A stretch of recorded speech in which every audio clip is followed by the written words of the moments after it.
So our story continues with Ultra Vegito summoning Whis' staff back to his right arm, commanding it like it was his own and he was truly of angelic caliber. A slightly disappointed and disgruntled face soon comes to him though, as he looks to the sky and thinks, as fun as this all is, I've gotta say, all this god slaying has really got me hungry. And I've expended so much energy already. But to be fair, the hunger isn't surprising when I haven't eaten in over 10 years. That room Zeno put me in sure had some strange magic to keep me alive. Now slightly jogging at a controlled pace and his hand grabbing a growling stomach, Ultra Vegito looks around for any sign of food or civilization. There's got to be something around here. Even some water would do right now. But man, I'd love to have Bulma's chefs with me right now. Eventually though, Vegito notices a large but desolate pyramid in the distance and thinks with a smirk, so that's where that god used to live. How strange. It's nothing like where Beerus was. What even is that? Some kind of hut? If she's anything like Beerus though, she must love her food, and that means that place has got to be stuffed with snacks. Cake, chicken, ramen. Soon Vegito's face comedically shifts, literally salivating as he begins to think about just how much of a feast he believes he will now have at the expense of the deceased Heles. Without a moment to lose, Vegito then launches himself at the structure with speed, before instantly finding himself at the foot of the front door, ready to enter. Of course it's locked! These gods really can't help but waste my time! And as Vegito says this, he cocks back a closed fist and... instantly blowing apart the large door in front of him, leaving the smoke and cinders of its destruction to sway past his body as he readies himself to enter. What was even the point of that pathetic door? Well, let's just hope what's inside is of better quality. Huh? What was that? Who dares attack the home of Lady Heles? Surprisingly, we then see a shot of 4 women, all dressed in the same Egyptian-style clothing as Heles, tan skin, and each of different size and shape. As Vegito confidently walks towards the girls in silence, the larger one seems almost frozen in fear and confusion, muttering, Who goes there? Is that a man? While Vegito, who has now all but closed the gap, frustratingly comments, So that damn god had slaves? Disgusting. And annoying too. I thought these gods all enjoyed living in solitude. Beerus must have been an exception. Suddenly, the smallest of the 4 girls yells out, It is a man! Ladies! He must not be allowed any further! Dispose of him before Lady Heles catches wind! While Vegito, who now reverts back to base, knowing this is nothing more than a waste of time, remarks, How pointless! Can anyone in this multiverse realize when they're severely outmatched? Get in, girls! As instantly, with some impressive speed, 3 of the older girls rush in simultaneously, ready to annihilate Vegito and remove him from their quarters. But as expected, Vegito does not take kindly and stares at them with coldness, thinking, Fools! You're lucky I'm in a good mood today, kids. And just like that, with a seemingly merciful smile, Vegito suddenly sways his hand, launching 3 beams of energy at once. As each of the 3 women are instantly neutralized by the beam, interestingly grabbing their necks like a hand rather than blasting their heads off.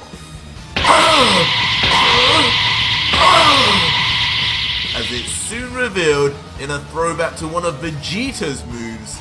The energy beams form circular collars that pin the three girls to the wall, leaving them helpless and unable to free themselves no matter how hard they pull and struggle.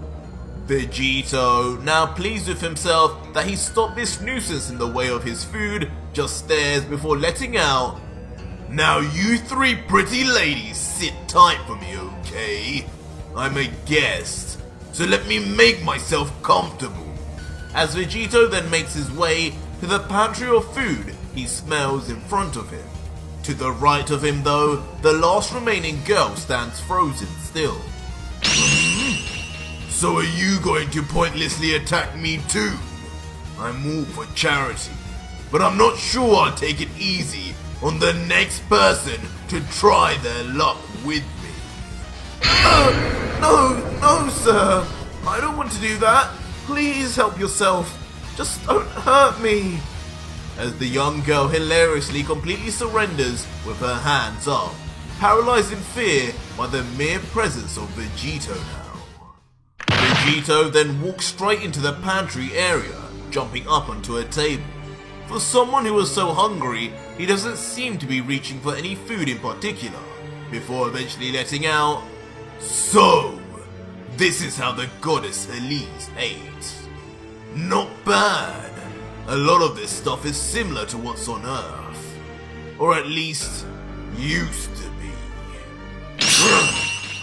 With his anger slightly heightened now, after being reminded of what happened to his home, Vegito glares into the soul of the young girl and then commands, "So, you don't want me to kill you and your little friends, right? Well, make yourself useful then, and cook me some damn food, and lots of it. Got it?" The young girl is left slightly bemused by the strange request. Never would she have expected an intruder to have arrived just to eat, but she reluctantly responds, Of course, whatever you want." Some time then passes and the girl indeed cooks an array of dishes, as Vegito tucks into a bowl of what looks like ramen. The look of joy in his face is so palpable, we can only be reminded of the old Goku. This is amazing! You're even better than Chi-Chi. I gotta come here more often for grub." But meanwhile, the girl not responding to the compliment notices out of the corner of her eye a familiar object. Right next to Vegito, she notices the iconic angel staff held by not only Sour, but of course Whis too. With intrigue, she immediately inquires, "Oh my, is that not an angel staff? Is that who you are? Some kind of candidate to become an angel? That must be it. That's why you're so strong. We're so sorry, we didn't know. Please, free my sisters and we will humbly apologize. Lord Heles will kill us if she finds out we disrespected an angel." Vegito, with his mouth full, now chewing slightly slower as he senses the situation shifting slightly, looks at the young girl and thinks, "A candidate to become an angel? She probably means like Mirrors. I guess that could work." Then continuing, "Yeah, something like that. I'm an angel, alright. A real saint. But as for your sisters, they'll be free once I leave. Somehow, I don't think they'll be in the apologizing mood. And just so you know, I don't think Lord Heles will be back anytime soon, so you're good on that front too." Despite hearing this though, the girl's demeanor still changes as she grabs herself, feeling a bone-chilling breeze, and looks down sadly replying, "Oh, well I hope she's okay. She's never this late. It's starting to worry me. I don't know if you've heard, but there's a lunatic god killer on the loose. Rumor has it, he's from the demon realm and managed to escape somehow. He's targeting both gods and angels, so candidate or not, You need to keep a watch out. We've been training just in case he came for us too. Vegito, finding this response amusing, closes his eyes with a cocky smirk saying, Oh really? Yeah, I might have heard something about that. But you know, if he's after only the gods, you kids really just need to relax. He has no business with mortals. From the rumors I've heard, of course. Huh? But for a moment, the young girl is inexplicably left surprised, before responding, Mortals? I mean, yeah, we've heard it seems this demon only goes after the gods of destruction and their angels, so far. But Lord Heles is our mother, so technically, me and my 3 sisters are gods too. Lara over there is even supposed to take over as god of destruction once Mother steps down. What? Hearing this, Vegito's face suddenly goes wide-eyed as his mouth opens in shock, staring down as he thinks, Wait a minute! These 4 are gods! The children of Heles, a god of destruction! Just like my children!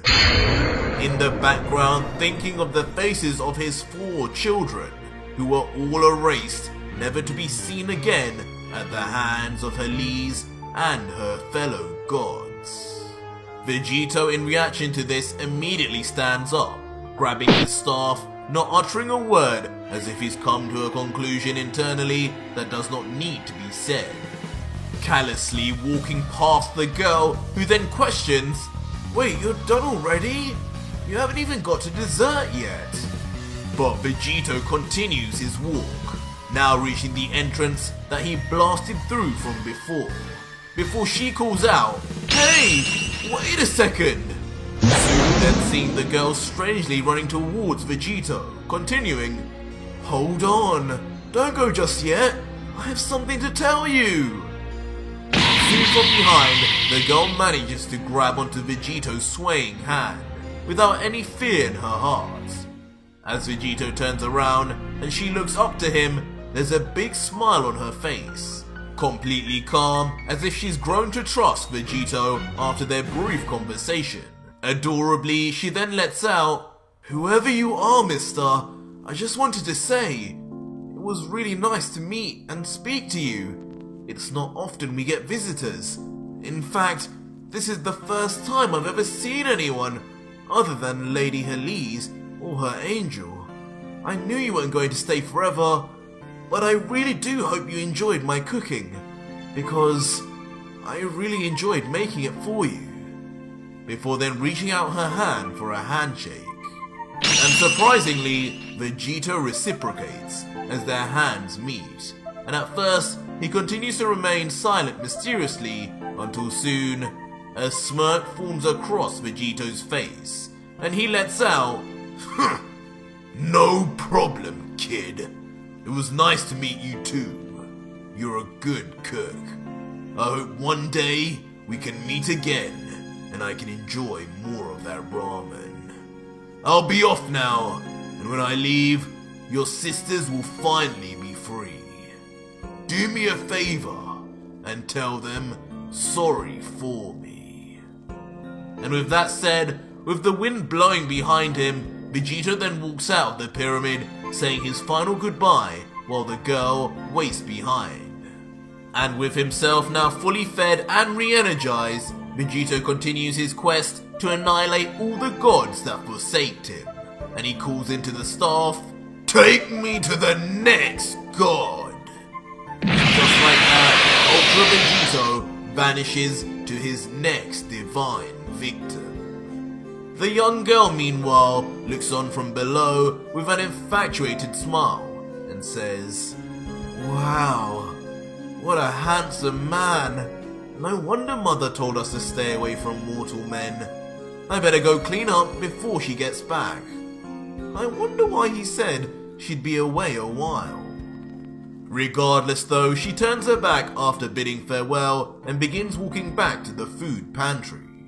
She eventually reaches where Vegito had just been eating, attempting to clear away the mess and empty bowls he left behind.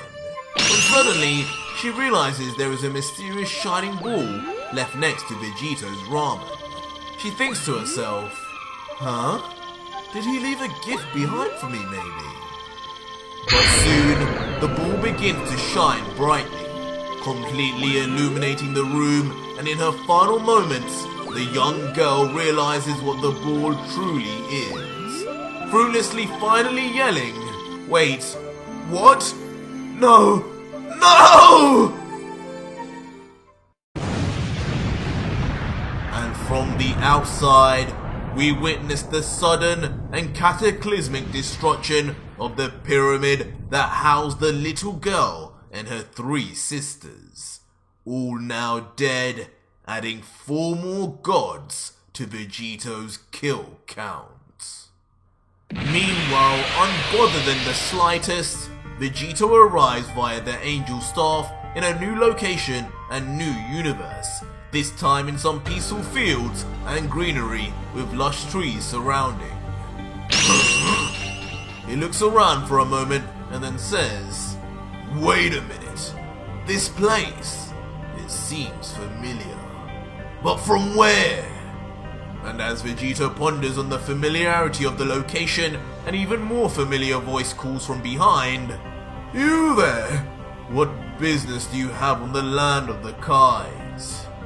And as Vegito turns around, he thinks, "Huh? The land of the Kais? That voice, could it be?" And standing there revealing himself is none other than Gowasu, Supreme Kai of Universe 10, looking on in silence at the intruder on his lands that he at first cannot recognize as Vegito stares back, equally as cautious and silent. But that was it for today's video, guys, and if you made it this far, leave me a hashtag